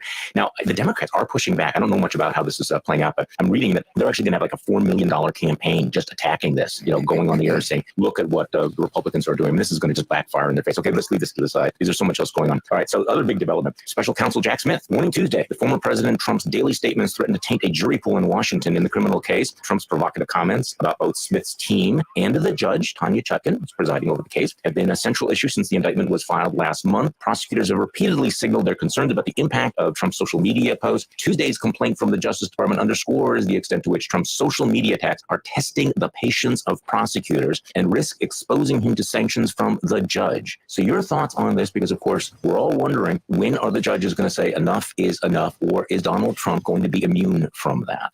Yeah, it's a great question. I think there's no doubt there's going to be that moment where a judge has to say, this stops. I mean, Donald Trump has gotten more, I didn't even know it was possible. He's gotten more unhinged every day. It's crazy. Yes, that's true. Right. It's not a flat line. It's getting worse and worse and worse. Yeah, and you didn't even think it could get worse. Mm-hmm. It's like I imagine him waking up or going to sleep with bed hair, just writing these crazy things out, these crazy diatribes. And so eventually a judge is going to have to say something. And I think the question is going to be, and as a not lawyer, is can they enforce that? I mean, obviously, if it was me doing it, yeah, they could send somebody to arrest me and enforce if I violated this rule or the ruling by a judge. Can they do that with the former president? Yeah, of course they can. What's going to be the reaction to that? Who knows? But I think at some point they have to do it, or else you're basically creating a two-tier justice system in which Donald Trump can take the jury pool with a very big megaphone that even the mafia doesn't have to be able to do that, and other people can't. And we have to believe in a one-tier justice system. Hey, folks, this is Charlie Sykes, host of the Bulwark podcast. We created the Bulwark to provide a platform for pro-democracy voices on the center right and the center left, for people who are tired of tribalism and who value truth and vigorous yet civil debate about politics and a lot more. And every day, we remind you, folks, you are not the crazy ones. So why not head over to thebulwark.com and take a look around. Every day, we produce newsletters and podcasts that will help you make sense of our politics and keep your sanity. Try Casper at a store near you. Visit Casper.com/stores. Save 20% now through September 12th. Save on better rest. Exclusions apply. See Casper.com/promo. Hey, sleepers. Casper here. Everything we do is to help you sleep. So in case you're sleeping now, we'll keep this quiet. This Labor Day, we're offering 20% off everything. Yep, everything. Even the Wave Hybrid Snow with its advanced ergonomic support and cooling technology, or the Casper, which offers 3 layers of signature Casper comfort for our coziest price. You can even save on blankets, sheets, and pillows to complete your bedroom. Spend your 3-day weekend well slept. Visit Casper.com or store near you through September 4th to save on better rest. Exclusions apply. See Casper.com/promo. All right, so here's another interesting story. This is from ABC News. Trump was warned that the FBI could raid Mar-a-Lago months ahead of time, his lawyer's notes show. Here's the ABC story. In May of last year, shortly after the Justice Department issued a subpoena to former President Trump for all classified documents at his Mar-a-Lago estate, Trump's then lead attorney on the matter, Evan Corcoran, warned the former president in person at Mar-a-Lago that not only did Trump have to fully comply with the subpoena, but that the FBI might search the estate if he did not, according to Corcoran's audio notes following the conversation. Only minutes later, during a poolside chat away from Trump, Corcoran got his own warning from another Trump attorney. If you push Trump to comply with the subpoena, he's just going to go ballistic. Now again, these are captured in a series of voice memos that he made on his phone the very next day, and everybody's got their hands on all of this. Once again, we're being reminded that Donald Trump really did think he was above the law. He really didn't think he had to comply. This is not just some inadvertent removal of documents. You had his lawyer saying, you need to comply with this. This might happen. They will come after you. And either Donald Trump just didn't believe him that they would actually execute a search warrant, or he just didn't care because he's Donald Trump. So you and I think are fairly well-adjusted individuals, and put yourself in the mind of having been president of the United States with everybody, tending to you and giving, and then now having to be such a complete, utter, absolute, beyond even the word doesn't describe narcissist. Somebody who now has reached the highest pinnacle, literally at the top job in the world, the most powerful job in the world, got defeated, can't accept his defeat, still brings people to Mar-a-Lago to worship him, by the way. It's amazing. And now is being told that the little Justice Department and these little FBI agents are going to make him turn his stuff over. So I still kind of buy into the belief that he wasn't necessarily looking to sell it to the Saudis or anything, but it was just a pride thing. He wanted it. He wanted his papers. But I got to tell you, I have not ruled out, and I don't know if we'll ever know the answer to this, but I haven't ruled out that he wanted to hold on to it for other reasons, for more nefarious reasons, because I have no doubt that Donald Trump does not care an ounce about the United States of America. He will do good things for the U.S. if it makes him look good, and I think he'll do bad things if it makes him look good. I think the bottom line is he cares about one thing, Donald Trump. And I don't mean to be overly harsh. I just believe that. I believe the guy is incapable of thinking of even, of anything but his own self and his own well-being. Yeah, he's probably sad today thinking that, his BFFs, Vladimir Putin and Kim Jong-un, are meeting without him. I mean, kind of he's like not invited to the party. The axis of assholes, and he's just not there. Yeah. It's got to be tough for him. Okay, but given all of this, and we've been talking about Trump for a very long time, but Wall Street Journal poll over the weekend finding Trump with 59% of Republican voters supporting 59%. And he's running even with Joe Biden. He's getting crazier and going up in the polls among Republicans, even in a crowded field. I'll first off say on the general election, again, if you're a Democrat listening to this and you get upset when we say this is a close race, fine, get upset. Okay, then do not be surprised when Donald Trump wins in 2024. Now, I'm going to say, if God came down and said I had to bet on one side or the other, all of my money, I'd bet on Joe Biden right now. But I would not do that very comfortably, because we have got to understand that there are real concerns out there. And for the Democrats, you have to address them. I see that Joe Biden is running, $30 million in TV ads. I think that's smart from a Biden perspective. You've got to sell your message on the economy. Yeah, on the Republican side, Charlie, here's the issue that I've come to really understand is, first off, if you had just one opponent to Donald Trump, it would be much easier right now. We have like 10 opponents to Donald Trump, even though none of them are somehow running against him, whatever. But when Donald Trump gets indicted, okay, if you're an average Republican voter and you're sitting there, this indictment comes out, you're kind of confused. And so, yeah, you listen to what Donald Trump has to say, but you're also watching these other Republicans and what they have to say about it. And every one of them, so the people you trust, every one of them are looking at you through a television screen and saying, this is a witch hunt by the Justice Department. When person you trust after person you trust tells you that, you're going to believe it's a witch hunt from the Justice Department. And if you believe that, you're going to rally behind the guy that is being unfairly attacked. Yeah. So when these Republicans sit around and they convince themselves, and I know them, and I know what they're doing, with the exception of Chris Christie, Asa, and Will Hurd, and you convince yourself that I will defend Donald Trump because eventually he's going to burn out, you are actually emboldening him and you're strengthening him because you're convincing the people that trust you. I mean, imagine people, your family trusts you and you're lying to them. The people that trust you, you're telling them this is a witch hunt. They believe because of you that this is a witch hunt. And of course, they're going to get behind the hunted in the witch hunt. Hey sleepers, Casper here. Everything we do is to help you sleep, so in case you're sleeping now, we'll keep this quiet. This Labor Day, we're offering 20% cooling technology, or the Casper, which offers 3 layers of signature Casper comfort for our coziest price. You can even save on blankets, sheets, and pillows to complete your bedroom. Spend your 3-day weekend well slept. Visit Casper.com or store near you through September 4th to save on better rest. Exclusions apply. See Casper.com/promo. At Grainger, we're for the ones who pay attention to every little detail, the ones who fuss, tinker, and sweat the small stuff. Because the tiniest thing can make the biggest difference when it comes to keeping business moving. We get it. We're the same way, offering access to product experts to help you quickly and easily find what you need. So whatever your industry, you're always getting professional-grade products. Call, click Grainger.com, or just stop by. Grainger, for the ones who get it done. I'm wondering, what's going on inside Adam Kinzinger's mind and Liz Cheney's mind? You spent more than a year investigating who Donald Trump was, what Donald Trump did. You laid out this case to the American people in great detail. Since then, you have the Justice Department laying out how he broke the law. You have a comprehensive indictment down in Georgia accusing him of racketeering and conspiracy. And yet it seems like the overwhelming possibility that Donald Trump will be the nominee of your former party or your current party. Do you consider yourself a Republican? I don't want to put words in your mouth. I guess. I mean, I only because I'm unwilling to go up that ground, but I'm not going to vote Republican right now. All right. So how do you think about this? Because I mean, all the things that you know, that you did, that you explained to the American people, it's not a secret. There's no secret knowledge how awful Donald Trump's behavior was, what he attempted to do, the way he behaved in January. And you're sitting there watching Donald Trump surging to another nomination. So let me get deep for a second and say, I knew that there would be a cost to doing this. I mean, when this started, I thought that, by now people would have kind of opened their eyes and woken up. I think I underestimated the cost it would be to my family, those kinds of things. I would do it all again. I would be nervous, but I would do it all again. And I still sit with this belief that history will judge what we did very well. And I think, Republicans, of whether it's 5 years from now or 10 years or even 20 years from now, will look back and kind of see what Liz and I did as, a really important step in what this party is now. And I believe that. And I'm willing to kind of see the history of that. The other thing, when I went into politics, I remember I'd literally just come out of Iraq when I ran. And I remember thinking, look, if 19, 20-year-olds are going to die for this country, giving up a political career is not a huge sacrifice. And I held that with me all the way to the end. So there's no woe is me on that. But I am blown away because I remember on January 7th or 8th, something like that, everybody was against Trump. And Fred Upton came to me and said, Trump is going to run again. And I'm like, Fred, you're insane. He always has these prophecies. We call them the Upton prophecies because he's always pretty good. And I never believed them. And true enough, he was right. The party turned around. And I think back to Fred telling me that. And I'm like, I was naive to think that this was the end of the insanity, but it wasn't. So yeah, it's something I struggle with, sometimes, but I have zero regrets about it. At some point, you don't have a choice when you look at it and you go, okay, what is it worth to go along? But what is amazing to me, and again, this goes back to this point about, once you cross the line once you've taken the meth once, it, becomes easier to take it. It becomes harder to go back to what you were before. Once you've made this bargain, but still, it is remarkable that if you think about where we were on January 7th and everything we have learned since then, and you have 59% of Republicans saying, yeah, this is our guy. And in part, it is kind of a big middle finger, as I've described it, a big middle finger to the Democrats, to the media, to like, yeah, we're going to stick with this guy. But it is an amazing thing. I remember the first time on the podcast that I raised it was back in 2020 during the campaign. And I said, if he loses, he can run in 2024. And people thought, what? Because this had never even occurred to people.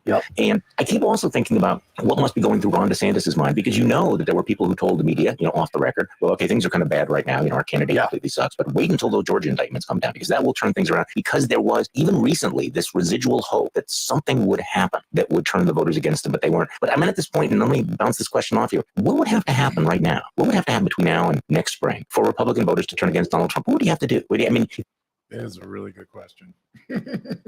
I don't think there is anything. I don't know. Sort of like a debate that Greg and I have been having on the live stream about the fact that there are so few Republicans who really follow Trump that maybe the only thing we have to be concerned about is turnout on election day in the general. But I mean, the number of Republicans who support Trump is ridiculously high. And I don't think I could ever be okay with that, I tried to be okay with that because I really like following politics, and I just figured people will come to their senses. But his statement about shooting someone on Fifth Avenue, while hyperbolic, I actually don't literally believe that would be true. It's fairly true. This was a thing that it's a thing that he was bragging about, but it was not based in a lie. Back from the Hunter seat.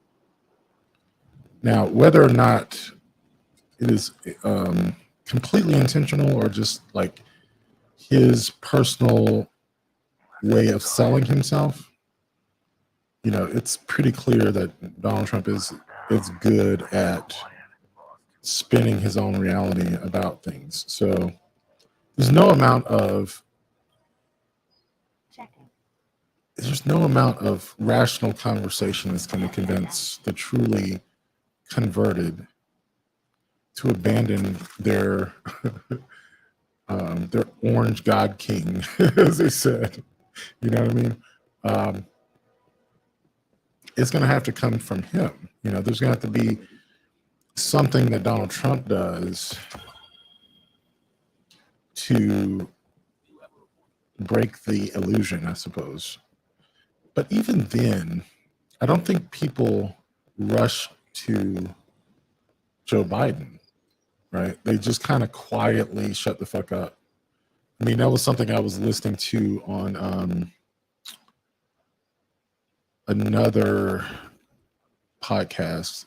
They were just talking about the fact that, you know, to admit that you have followed a charlatan looks bad on you. So even if you know that you've been had, there's going to be a great amount of resistance to actually admitting that. And I think as people who oppose Trump, there's got to be a part of us that is compassionate about that to a certain degree. I mean, obviously, you don't have to hold someone's hands as they are punching you in the face, you know. But, you know, when there's a certain amount of humility that has to come from the idea that we all are fairly intransigent in our beliefs. And that's a good thing, right? It's good that we require a high bar to change our opinions, because that keeps them fairly stable. But obviously there are cases like this where that intransigence is it's definitely going to work against us. I don't know. But I was thinking about, just for my own sanity and my own mental health, like taking a step back from politics this political season. I mean, I'm going to pay attention. I'm interested in persuasion in general. Like, I'm, you know, communications major, and I'm interested in marketing and things, even when it makes me upset that people are taken advantage of. But I'm hoping, instead of like trying to avoid politics, that I will dive into some other area. And I think for myself,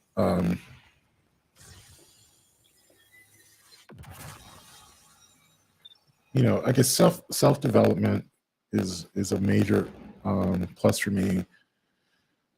Getting people to feel comfortable having difficult conversations, talking about friendship and relationships and family, you know, when shit gets difficult and you want to remain connected to people, that sort of thing. And so politics plays into that. I was actually having a conversation with a friend who they were talking about a white friend of theirs who has a real connection to this black person because all the people in their life are very conservative, you know, and, you know, his black friend is their island of sanity, really. Like, they just feel comfortable talking to them about all these things that, you know, the people within their life reject.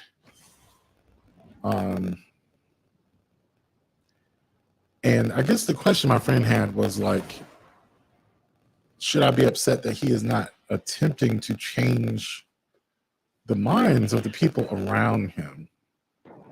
My answer was no, because I think, you know, it's okay for him to value those connections more than his political beliefs. Obviously, he needs someone to help him stay sane about it.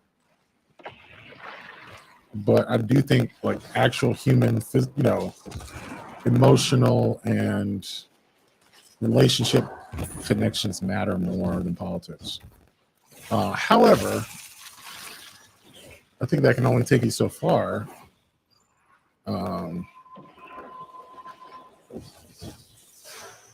Say for myself, there were times where I was in a situation where I couldn't tolerate it anymore. And I think they're in a place where, I don't know. I'm not exactly sure where they fall on that, but.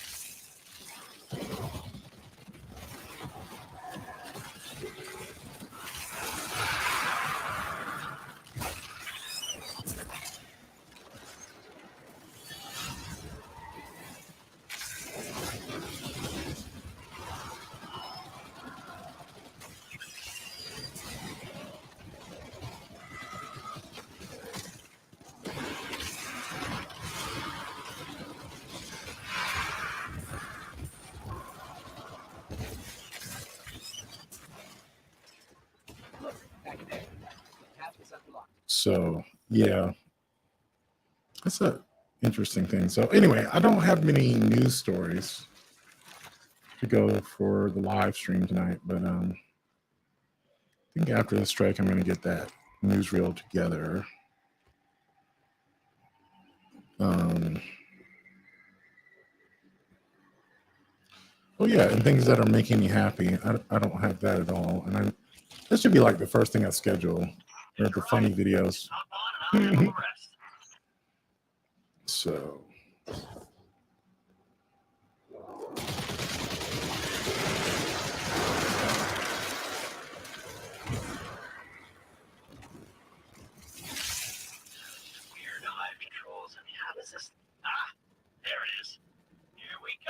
Maybe it does one of each every time. I just noticed it did one.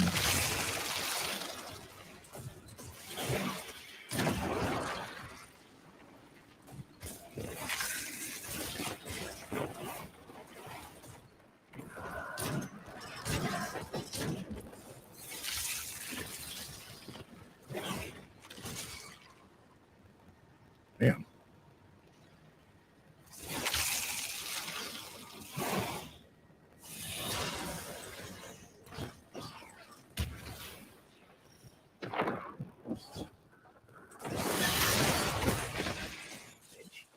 Why did you stop? I don't know. Didn't expect this. Just a little hiccup. Get that barrier down, right? Sure you can. Hey,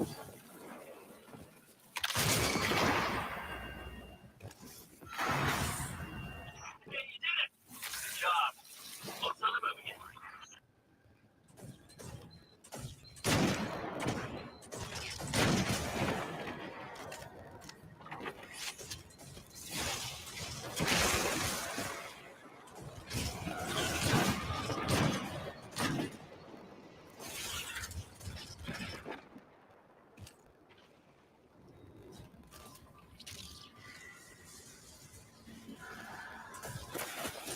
Wow.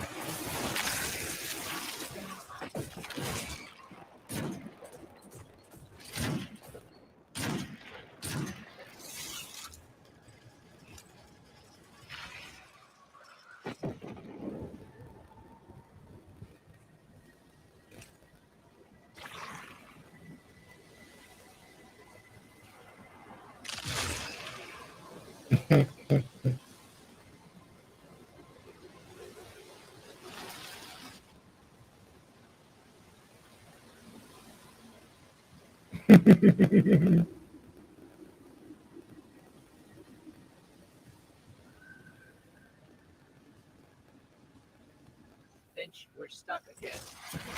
Seriously, but I did the thing. It's just hive tech. It's so archaic. Just give me a sec.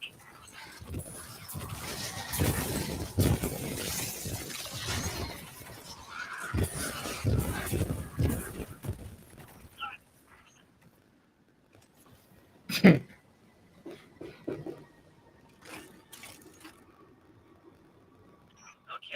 getting close to the swamp now. Temple's not far from What here. loader do I have? This is a temple to Oryx? Yeah, that's So I got a kinetic loader. Sabathur's brother, the Taken King himself. Who killed each other about 1 million times over, but he dedicated a temple to him. You know how it works. Now be careful here. Something happened to this place. It's overgrown with darkness. I can sense light here, though. I just can't see it. Maybe there's a safe path through.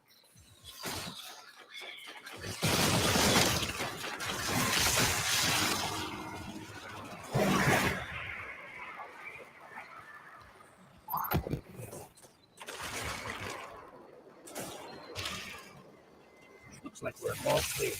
What the fuck? How did he get there so fast? Oh my god. I do not know what that dude is doing. He just swung over the whole fucking map. Oh, I think he threw a tangle. That's probably what he did. Yeah. Made a tangle, threw it, and then grappled on it. What the fuck?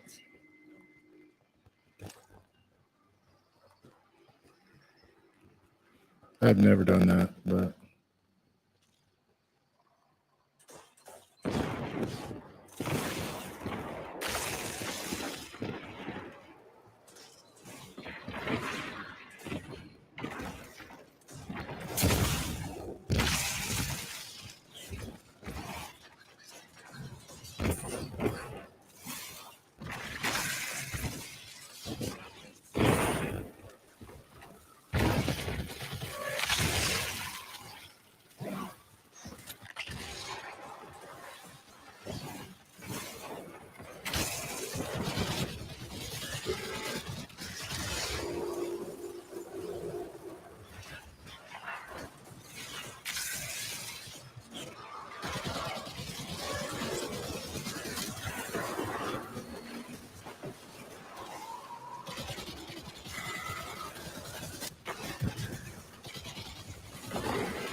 what the hell?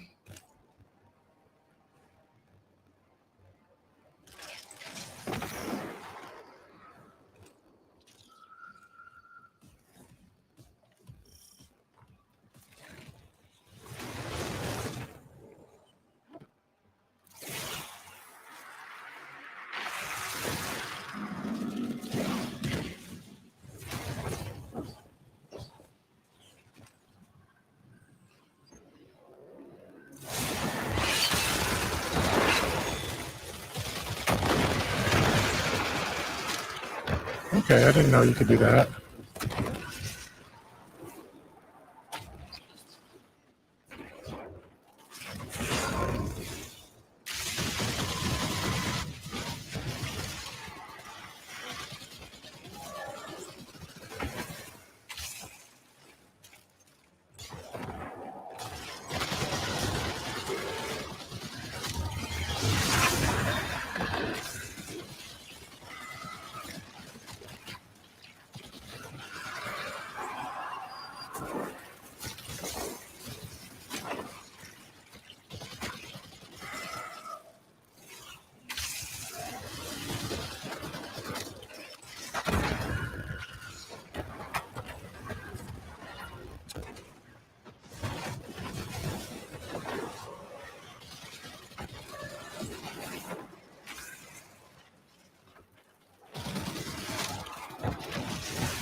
That was a pretty tight kill. Giving him the credits for that.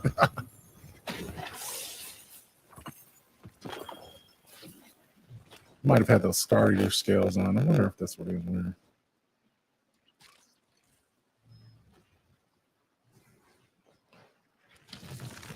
Yeah. Nice. Old school, new school Blade Barrage. I wonder whatever happened to Shard's Galinar. I think that just went away. I mean, it's there, but no one uses it. It used to be the Blade Barrage exotic.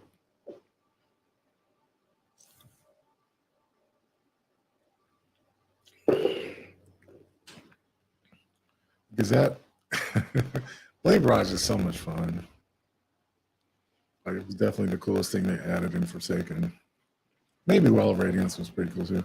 I was looking at some of the aspects that are going to come out in Final Shape. They do all look pretty cool. They do.